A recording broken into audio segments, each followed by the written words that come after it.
the living stone, the circle, and the test. Christ at the center.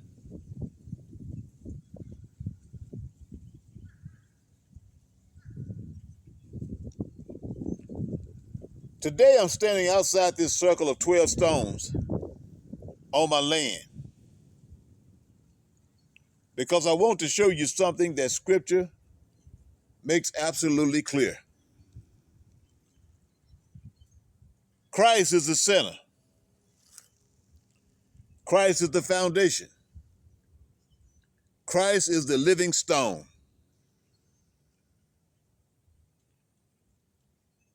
Inside this circle, I placed a red container. Red represents the blood. The blood represents the life. And the life belongs to God alone. Leviticus 17:11 says the life of the flesh is in the blood. Deuteronomy 30 says, God is your life. John 14 says, Jesus is the life. And 1 Corinthians 10 says that rock was Christ. So the red center is not decoration. It is covenant. It is life. It is the foundation. It is the rock. Now let's walk through 1 Peter chapter 2, verses 3 through 10. Peter says Christ is the living stone, rejected by men, but chosen by God and precious. That means the world will always walk past him, ignore him, or stumble over him. But God placed him as the cornerstone, the foundation, the center of everything. That's why the red is in the middle of the circle. Christ is the center. Christ is the foundation. Christ is the life. Then Peter says, you also, as lively stones, are built upon a spiritual house. That means you are not the center. You are not the foundation. You are not the rock.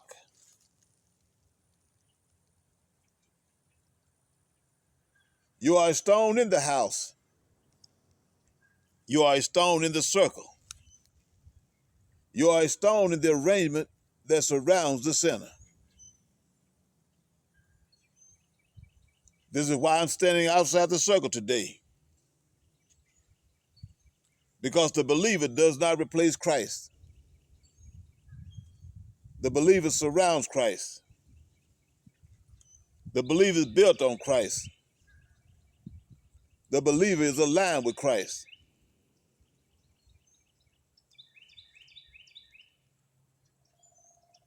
But Peter doesn't stop there. He says Christ is a stone of stumbling and a rock of offense to those who disobey. The same stone that gives life to the remnant becomes a stumbling block to the rebellious. And that brings us to 2 Corinthians chapter 13, verses 5 through 6. Paul says, examine yourselves whether you be in the faith. Why? Because the difference between standing on the rock and stumbling over the rock is examination. You cannot assume alignment. You cannot assume obedience. You cannot assume foundation. You must examine yourself. You must test your alignment. You must check whether you are standing on the rock or standing on yourself. Paul says, know you not your own selves? Meaning, if Christ is truly in you, your life will show it. Your alignment will show it. Your obedience will show it. And if he is not in you, you will stumble over the very stone you claim to believe in.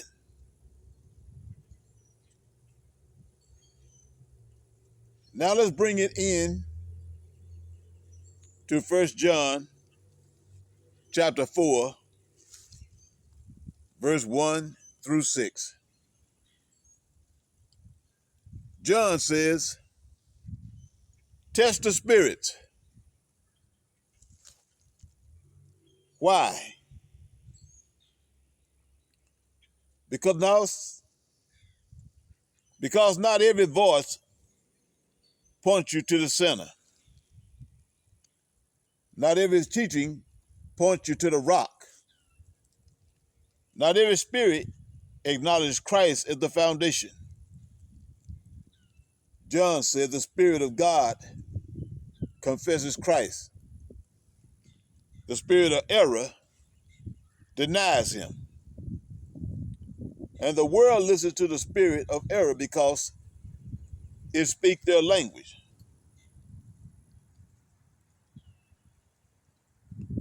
So the remnant must test every spirit, test every voice, test every influence, test every doctrine.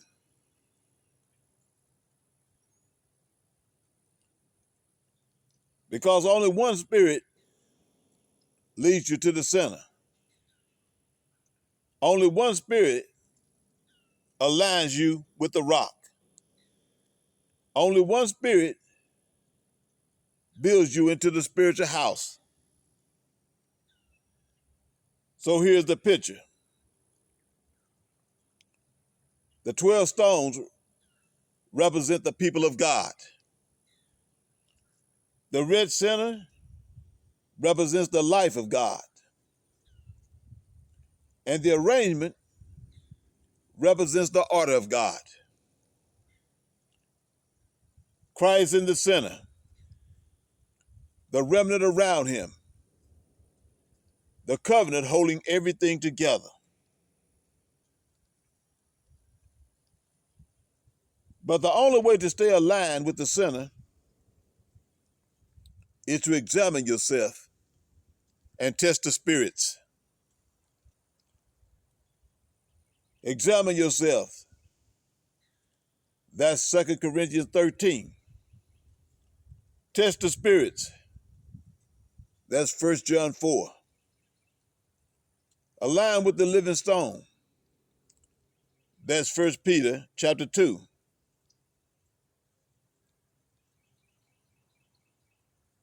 This is the spiritual house. This is the remnant identity. This is the covenant order. Christ is the center. Christ is the rock. Christ is the life. Christ is the foundation. And we are the stones that surround him. Selah.